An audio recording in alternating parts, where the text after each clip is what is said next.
Buenos días, profesor Luis Alfonso González. Mi nombre es Adriana Castro. Mi grupo está compuesto por Susana Urriola y Ivonne Montenegro. Vamos a hablar sobre la actividad 2, la contabilidad y su utilidad en el sector público. La Contaduría General de la Nación, en su rol del ente público de regulación contable, nos está enfocando a la modernización, avance, actualización de la regulación contable pública. Desde sus inicios ha liderado un proceso continuo de actualización contable que ha conducido a la formulación del régimen contable público emitido en el 2007 y actualmente al proyecto de estudio, actualización y armonización del régimen contable pública con las NIF y las NIF emprendiendo en el año 2009. Gracias.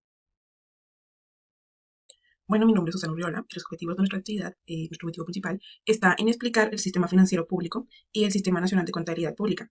Queremos demostrar el valor de la información contable para que ésta sea más efectiva y eficiente, además de explicar el concepto de contabilidad pública de manera jurídico y conceptual, tratando de dar más utilidad a la información contable. Buenos días, profesor. Voy a hablar sobre la unidad 2 que corresponde al concepto de contabilidad pública, el régimen de contabilidad pública y su orientación hacia la utilidad de la información. Concepto de contabilidad pública. La contabilidad pública contribuye a la información sobre el uso de los fondos puestos a disposición de la administración de los gobiernos, muestra la gestión financiera pública y facilita las rendiciones de cuenta. Este concepto nos implica la identificación y articulación de sus elementos, con el fin de garantizar la satisfacción de las necesidades de los usuarios de la información contable pública, que hacen parte de los elementos de la entidad contable pública, los usuarios de la información contable pública, el contador público, el representante legal de la entidad, la regulación y el ente regulador, los propósitos del SNCP, los objetivos y características cualitativas de la información contable pública, los principios de la contabilidad pública y las normas técnicas de contabilidad pública. En ello que encontramos el contador público y el representante legal de la entidad. Este es el responsable de la preparación y presentación de la información. La regulación y el ente regulador, que lo conforma el régimen de la contabilidad pública y la Contaduría General de la Nación. Los propósitos del Sistema Nacional de Contabilidad Pública son supuestos básicos que se expresan los fines del sistema y son el control, la rendición de cuentas, la gestión eficiente y la transparencia. Los objetivos de la información contable pública. Formulan a partir de la satisfacción de las necesidades de los usuarios y buscan hacer útil la información contable pública y son la gestión pública, el control público y la divulgación y la cultura. La regulación y el ente regulador, el régimen de la contabilidad pública y la Contaduría General de la Nación. Las características cualitativas de la información contable pública. Atritos que identifican la información provista por las SNCP y el conjunto buscan la información que sea una representación razonable de la contabilidad pública y con confiabilidad, relevancia y comprensibilidad. Los principios de la contabilidad pública son pautas básicas que se dirigen el proceso de generación de información en función de los propósitos y de los objetivos de la información contable pública, sustentan el desarrollo de las normas técnicas. Régimen de la contabilidad pública. Es un instrumento de normalización y regulación de la contabilidad pública en Colombia, ya que define criterios homogéneos, transversales y comparables para la preparación, presentación y conservación de la información contable pública. Y mediante acto de autoridad se hace obligatoria su aplicación. En ellos están el régimen de contabilidad pública, de acuerdo a la resolución 359 del 2017, que lo conforma el plan de contabilidad pública, resolución 355 del 2007, el manual de procedimientos de la resolución 357 del 2007, la doctrina contable pública. Y entre ellos el plan general lo conforma el marco conceptual, la estructura y descripción de clases, el manual de procedimientos, el catálogo general de cuentas, procedimientos contables e instructivos. Orientación hacia la utilidad de la información. Esta es útil para identificar el tipo y la ubicación de los recursos de una empresa. Las actividades operativas transforman los recursos en bienes y servicios. El propósito principal de la contabilidad es el medir el costo vínculo al flujo de recursos en el proceso de la información. Muchísimas gracias. Bueno, mi nombre es Susana Urriola y continuando con la explicación, tenemos la unidad número 3, iniciando con explicar el proceso contable, donde se recopila información económica y legal, además de hacer un análisis de mediciones sistemáticas. Tiene 3 etapas. La primera es el inicio, donde hay un análisis y clasificación de todos los datos, seguido del procesamiento, donde hay correcciones y actualizaciones de los datos, y la salida, que es básicamente donde se declaran los informes y se analizan los resultados. Tenemos el Sistema Nacional de Contabilidad Pública, SNCP, que es un sistema jurídico de políticas y normas, y su tarea o su función principal es implementar actividades en las organizaciones públicas para crear la mejor información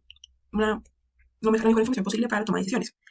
Los elementos está la Junta Ejecutiva, que está representada por la Contaduría Nacional, las normas de la contabilidad, que son el sistema de contabilidad público, público, que es con el que se regula, los computadores o libros que ayudan a construir y mantener estos registros financieros, los auditores, que tienen esa responsabilidad de presentar y preparar todos los estados financieros, las organizaciones contables, que está la divulgación y la revelación de estas informaciones de las empresas, que es más como son para sus representantes legales, por decirlo así. Tenemos la información contable, donde se incluyen todos los diversos informes contables.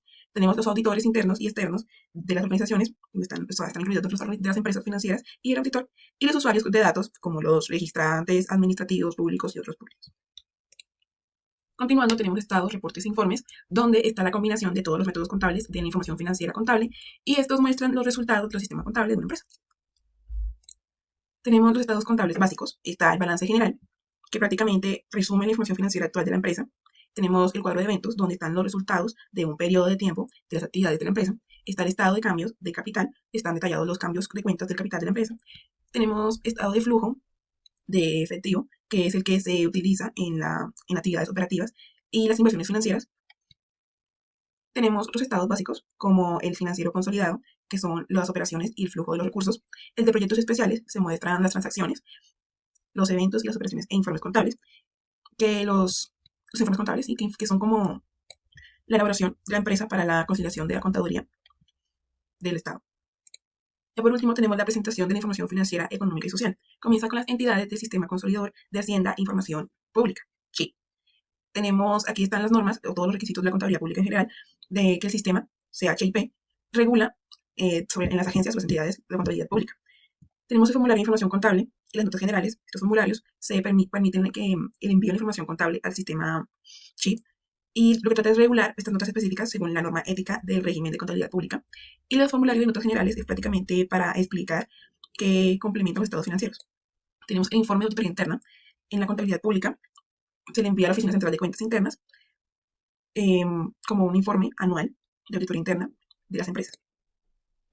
Tenemos los plazos de presentación de informes a la Oficina de Cuentas Nacionales, que son los organismos contables presentan esta información financiera, ya sea económica, social, legal, ambiental, en un plazo determinado. Y tienen una responsabilidad, los representantes legales tienen una responsabilidad, los contadores también, y los auditores fiscales.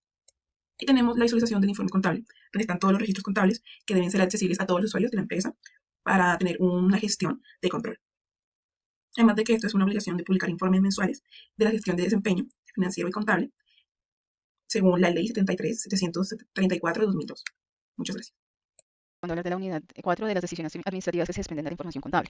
Esta habla sobre que el proceso contable no solo implica registrar transacciones financieras, sino también analizar, interpretar, comunicar la información resultante, que los estados financieros contables básicos suministran información sobre activos, pasivos, patrimonios, ingresos, gastos y costos y flujos de efectivo, y que a partir de esos estados contables básicos y las cuentas de presupuesto y tesorería se pueden generar una variedad de informes específicos que son fundamentales para reconocer las realizaciones de una gestión administrativa en una entidad pública.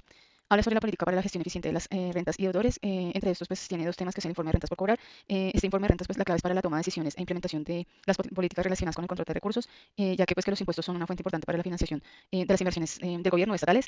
Sugiere aplicar técnicas como el análisis horizontal para evaluar el comportamiento del recaudo del impuesto y tomar decisiones administrativas que fortalezcan la política tributaria.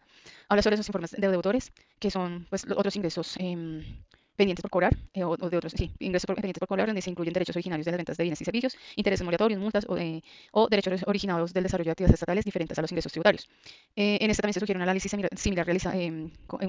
similar al análisis horizontal, ya que, pues, permite tomar decisiones administrativas relacionadas con los saldos de estas cuentas.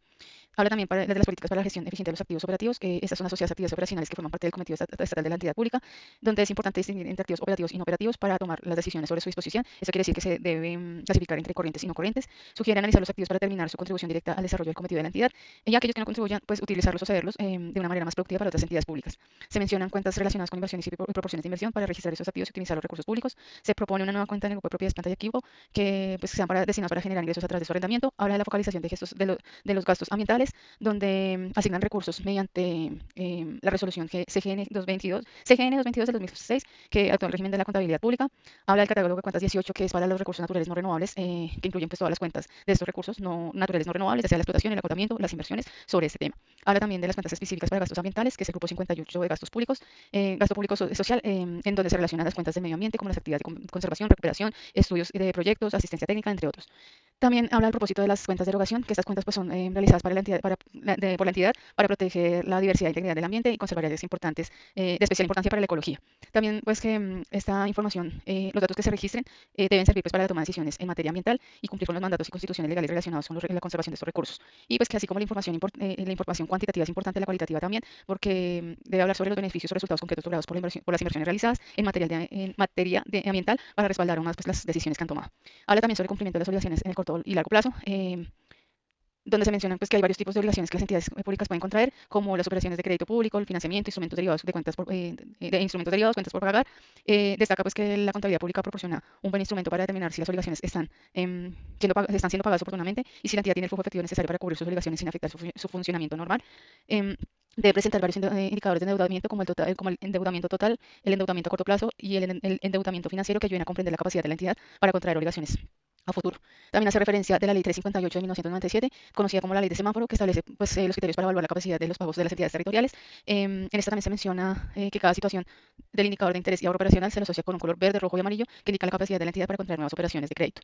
Y por último, se habla de los indicadores de gestión, que es la ejecución de ingresos y ejecución de gastos, donde habla de la estructura de las cuentas de presupuesto y tesorería, habla de la ecuación para determinar resultados presupuestales, menciona las fórmulas para los indicadores de gestión, habla pues de la importancia de suministrar las cuentas la información que debe suministrar las cuentas de presupuesto y tesorería, que deben revelar las etapas del proceso presupuestal y permitir el seguimiento y control de cada una de esas etapas, deben proporcionar información sobre la ejecución presupuestal y resultados y tendencias de las gestiones realizadas, y pues los procedimientos contables, entre ellos pues, está el registro contable detallado por el presupuesto de ingresos aprobado. mm, Debe haber una reserva presupuestal y las cuentas por pagar se constituyen con base a las obligaciones existentes a diciembre 31 sufridas por recibir a satisfacción bienes y servicios contratados. Por último, dentro de nuestras conclusiones tenemos que la contabilidad pública se revela como una herramienta estratégica para la gestión gubernamental en Colombia a través de, del SNSP y el régimen de contabilidad pública. Se establecen normativas que buscan no solo garantizar la transparencia y rendición de cuentas, sino también orientar la toma de decisiones eficientes en el ámbito público, que el proceso contable, según las disposiciones de la Contabilidad General de la Nación, se revela como un instrumento integral que no solo cumple con la obligación de rendir cuentas, sino que también proporciona información valiosa para la gestión y toma de decisiones en las entidades gubernamentales. Menciona la Ley 358 de 1997 y la adopción de las modificaciones contables relacionadas con el medio ambiente, y la introducción de indicadores de gestión como la ejecución de ingresos y gastos subraya la importancia de evaluar el desempeño de las entidades públicas. Estos indicadores ofrecen algunos puntos claves valiosos para medir eficiente y efectiva, la eficiencia y la efectividad de la administración de los recursos. Esto es todo por hoy. Buen día. Gracias por su atención.